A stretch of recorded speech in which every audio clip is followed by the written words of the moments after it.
హన్మకొండ జిల్లా పరకాల పట్టణంలో ఆదివారం రోజు హుజూర్బాద్ రోడ్లో ఉన్న కొండ లక్ష్మణ్ బాపూజీ విగ్రహం దగ్గర కొండ లక్ష్మణ్ బాపూజీ ఫెడరేషనల్ ఆధ్వర్యంలో కొండ లక్ష్మణ్ బాపూజీని తెలంగాణ జాతిపితగా అధికారికంగా ప్రకటించాలని పోస్టర్ ఆవిష్కరించిన డాక్టర్ రాజేశ్వర్ ప్రసాద్, ఆయనతో పాటు పద్మశాలి సంఘం నాయకులు పాల్గొన్నారు.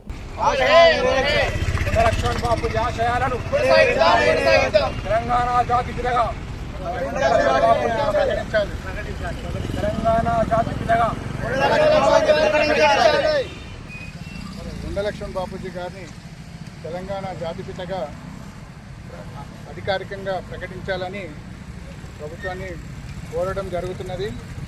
ఎందుకంటే కొండ లక్ష్మణ్ బాపూజీ గారు తొలి దశలో మరి దశలో తెలంగాణ కోసం తన జీవితాన్ని మొత్తం తెలంగాణ కోసమే ప్రాణాలు అర్పించారు. కాబట్టి తన మంత్రి పదవిని కానీ తన ఇల్లును కానీ మొత్తం తెలంగాణ కోసము తనము త్యాగం చేసిన మహా వ్యక్తి.